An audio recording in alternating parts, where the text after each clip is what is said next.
sabia que se nós pegarmos 10 pessoas com ansiedade, cada um deles vai manifestar ela de uma forma? E isso acontece porque a ansiedade, ela pode se manifestar através de diferentes sintomas.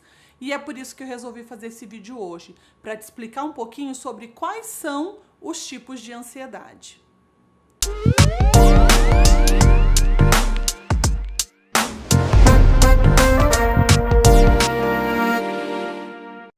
Bom, pessoal, eu sou a doutora Maria Fernanda, sou médica psiquiatra, tô de volta com mais um vídeo para vocês e hoje nós vamos falar então sobre os tipos de ansiedade.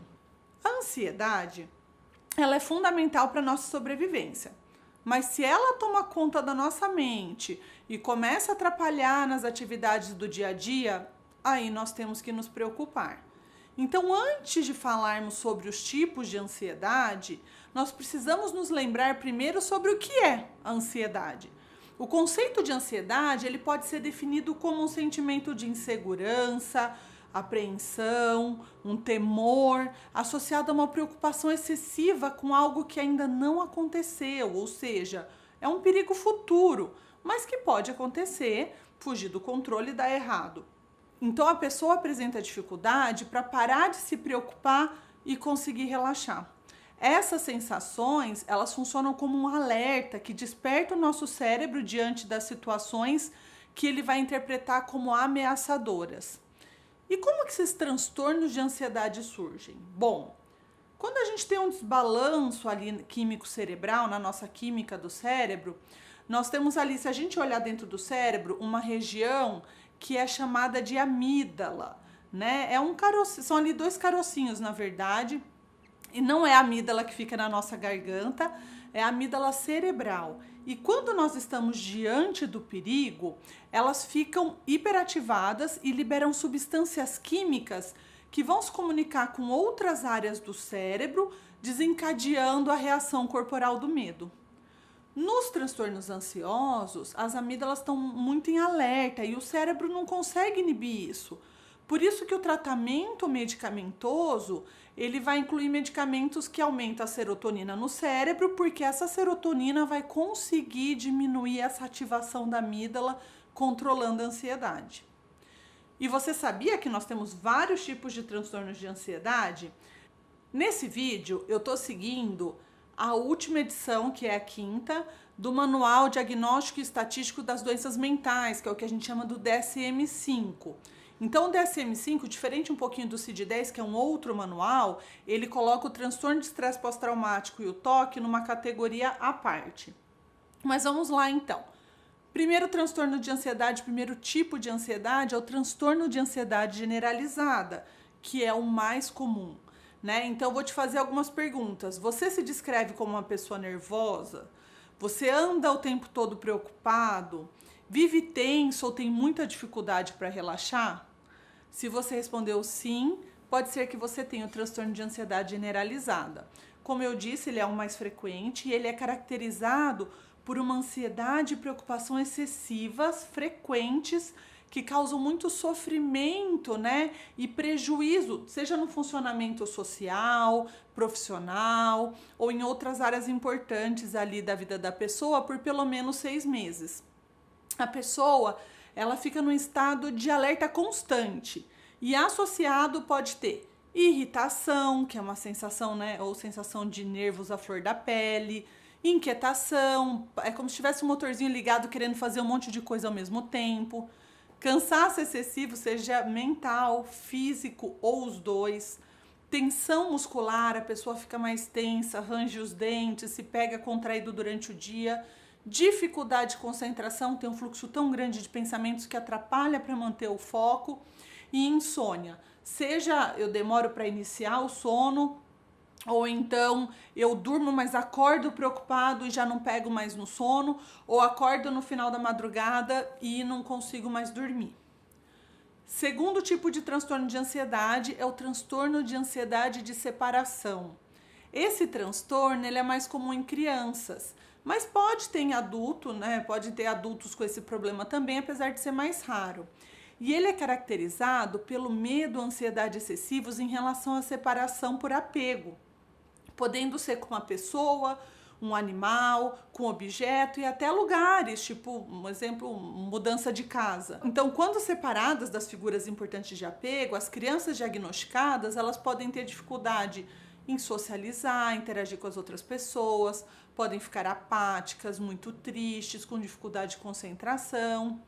Dependendo da idade, elas podem também criar medos excessivos de animais, monstro, escuro, ladrões, acidentes ou outras situações que representem perigo para elas.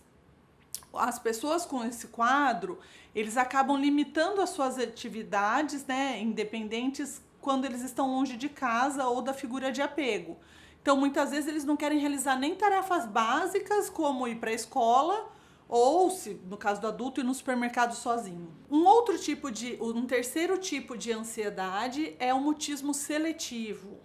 Então, aqui também é mais comum em criança, e ao se encontrar com outras pessoas, né, nas interações sociais, as pessoas com mutismo seletivo, elas não conseguem conversar ou responder, sabe, quando as outras pessoas falam com elas.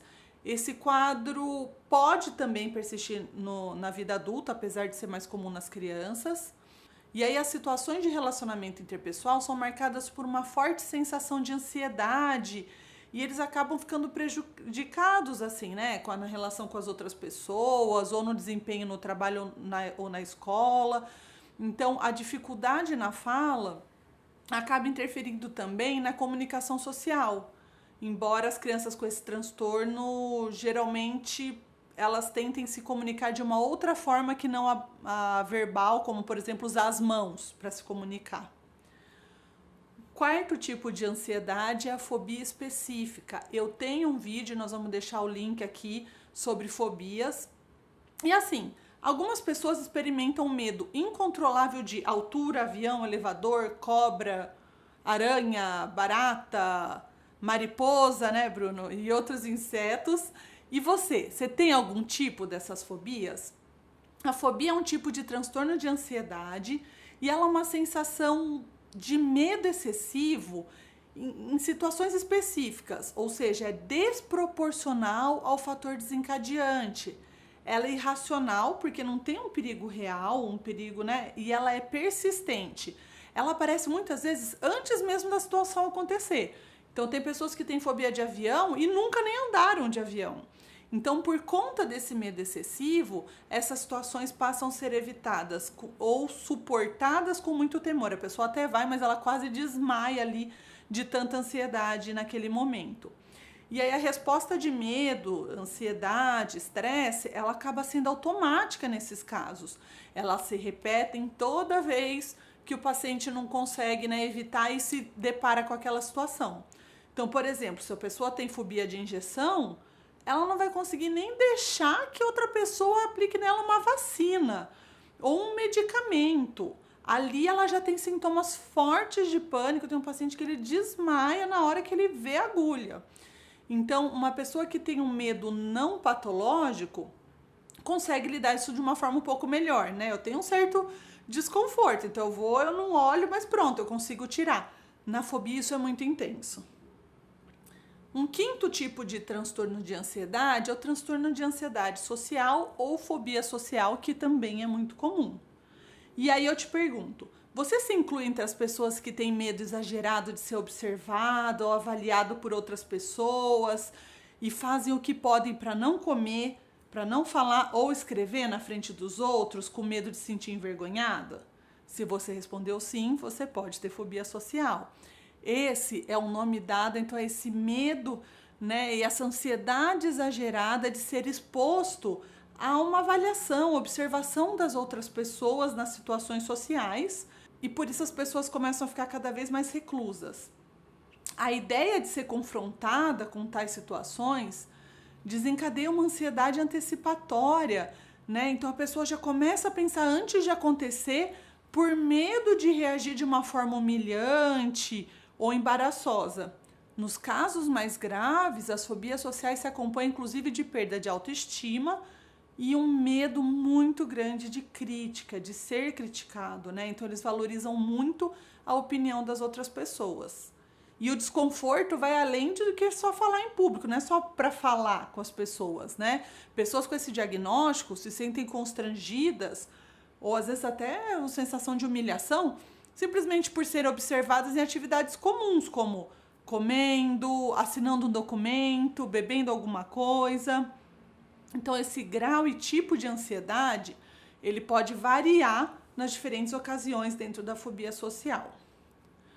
Um sexto tipo de transtorno de ansiedade, transtorno de pânico. Esse é bem comum, bem conhecido. Você já teve um ataque súbito de taquicardia, ou seja, o coração acelerou com medo intenso que te paralisou?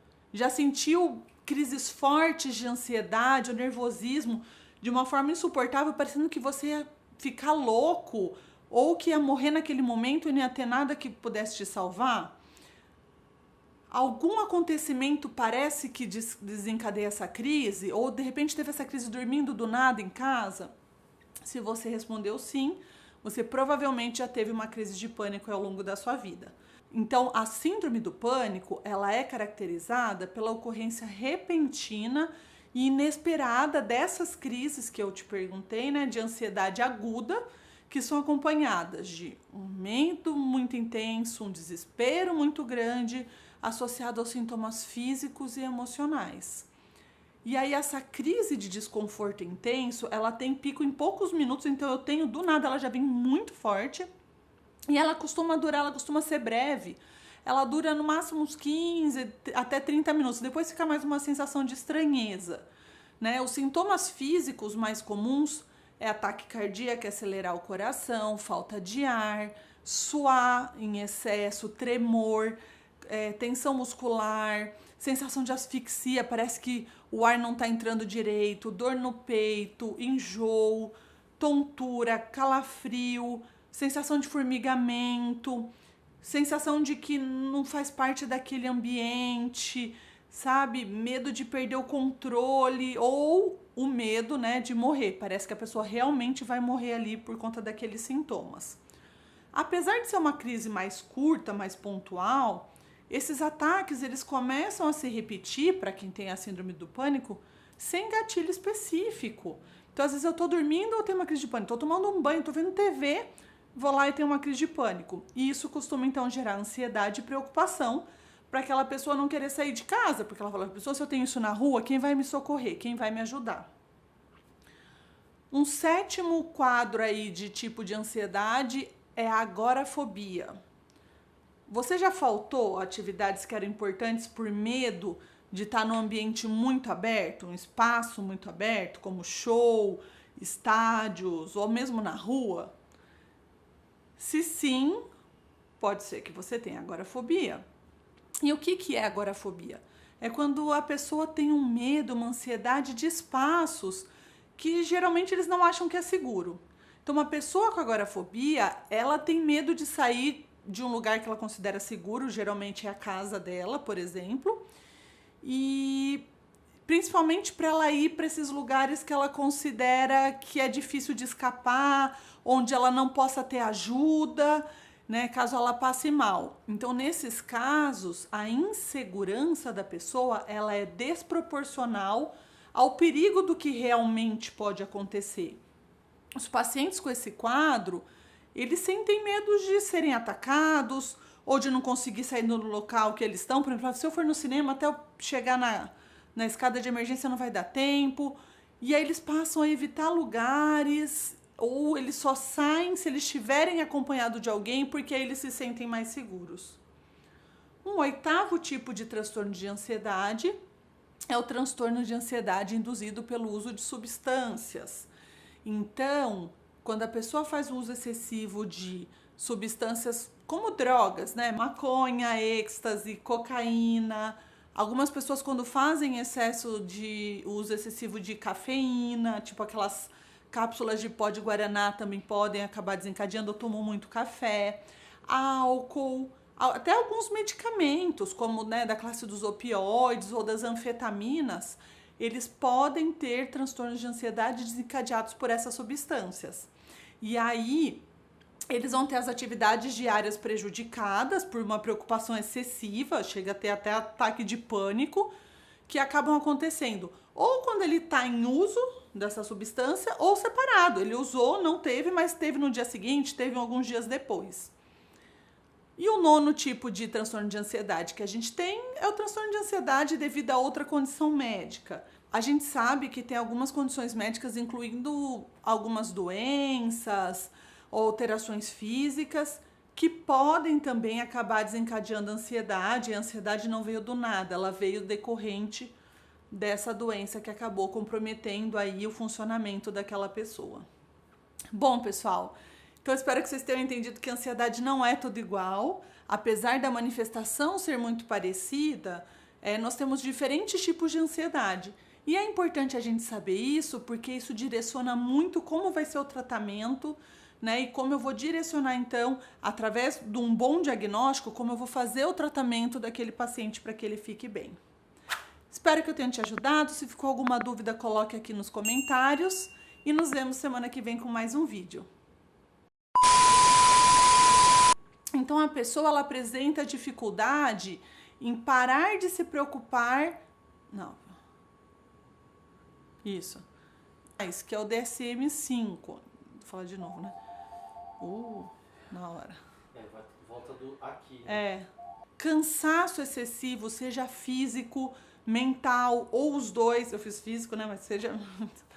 Então, quando separada das figuras importantes de apego, as crianças elas podem... As crianças que apresentam o transtorno do apego... Quando separadas...